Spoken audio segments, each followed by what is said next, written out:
के साथ अजब प्रेम की गजब कहानियां फिल्मों में आपने भी देखा होगा, सुना होगा कि कैसे इश्क में प्रेमी प्रेमिका किसी भी हद तक जाने को तैयार हो जाते हैं।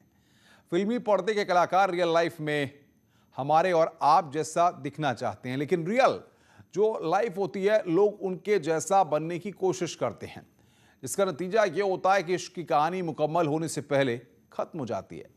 अजब प्रेम की गजब कहानियों में आज कुछ ऐसी ही रियल स्टोरीज की बात करेंगे और उनको हम आपको दिखाएंगे।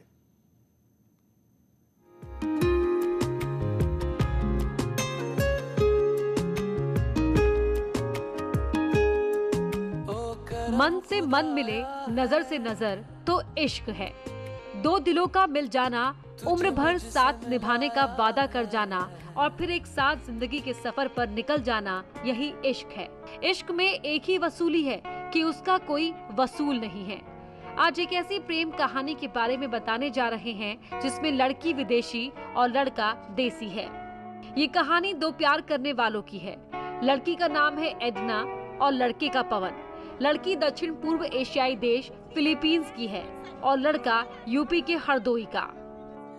फिलीपींस गणराज्य की एक महिला है जो भारत भ्रमण के उद्देश्य से यहाँ आई थी। अभी तक की जो जानकारी है उसके अनुसार पवन कुमार नामक एक व्यक्ति हैं जो मझिला थाना क्षेत्र हरदोई के रहने वाले हैं। इनके साथ उनकी दोस्ती हुई थी, जिनके साथ वो महिला दिल्ली और उनके गांव में रहना पाया गया है। एडना और पवन की प्रेम कहानी साल 2019 में शुरू हुई। एडना और पवन की दोस्ती पहली बार फेसबुक के जरिए हुई। धीरे धीरे बात आगे बढ़ने लगी तो एडना को पवन से प्यार हो गया।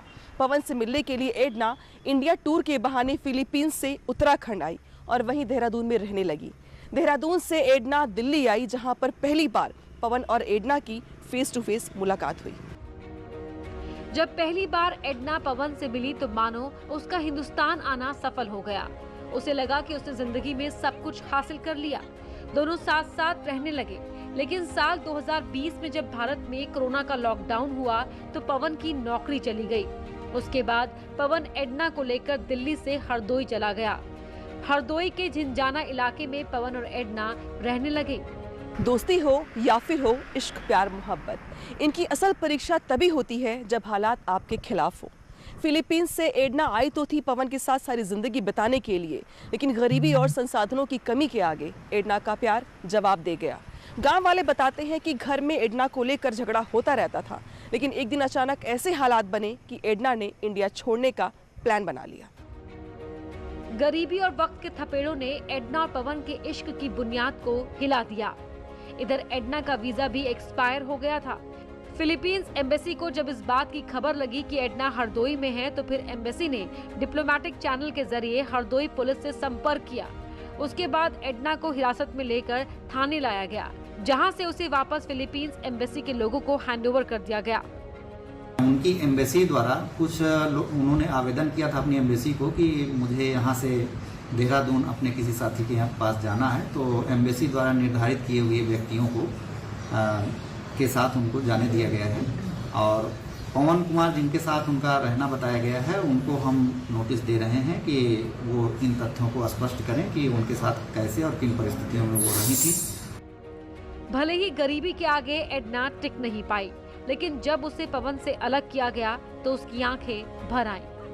एडना ने जाते जाते कहा कि वो अपने बॉयफ्रेंड पवन के साथ अपनी मर्जी से रह रही थी। आर्थिक तंगी की वजह से वो वापस जा रही है।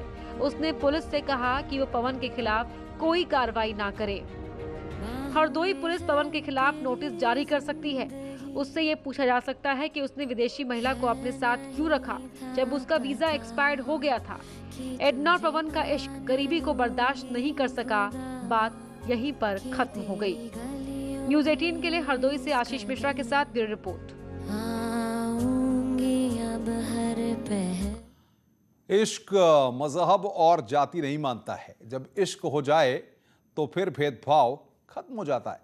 ऐसी ही एक कहानी सामने आई है बागपत से, जहां पर एक प्रेमी जोड़े ने पहले तो निकाह किया और फिर हिंदू रीति रिवाज से शादी कर ली। ना बैंड, ना बाजा और ना ही बाराती, दो दिल मिल गए और हो गई शादी। तस्वीरें बागपत की हैं। यहाँ ईंट भट्टे पर काम करने वाले अमित को सानिया से प्यार हो गया। इश्क जब परवान चढ़ा तो दोनों ने शादी करने का मन बनाया। क्योंकि सानिया मुस्लिम थी, इसीलिए अमित ने सानिया से मुस्लिम रीति रिवाज के तहत निकाह किया और इसके बाद हिंदू रीति रिवाज से शादी कर ली।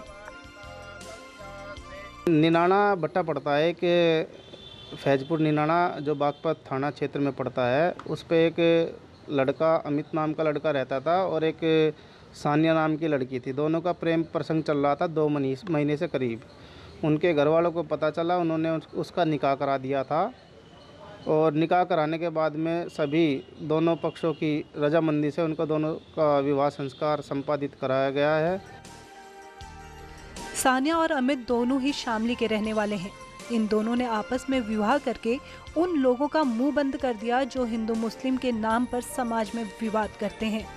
जिस जगह पर दोनों ने शादी की वो कोई हाईफाई जगह नहीं बल्कि ईंट भट्टा था।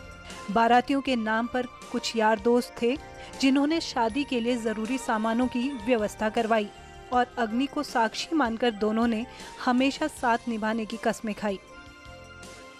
रीति रिवाज के साथ में। और जो सानिया जो पहले उन्होंने जो निकाह कराया था उसमें आमिर के नाम से जो निकाह कराया था उसका नाम चेंज करके हमने अमित दोबारा शुद्धिकरण करके उसका आमिर से अमित कर दिया गया और सानिया से सोनिया कर दिया गया है। और सबका उनका दोनों पक्षों की सहमति से उनका विवाह संस्कार संपादित कराया। शादी के दौरान एक बार ऐसा भी हुआ जब कुछ लोगों ने हंगामा करने की कोशिश की, लेकिन दोनों ने लोगों की नहीं अपने मन की सुनी और शादी कर ली। सहजाद राव, न्यूज़ 18 बागपत।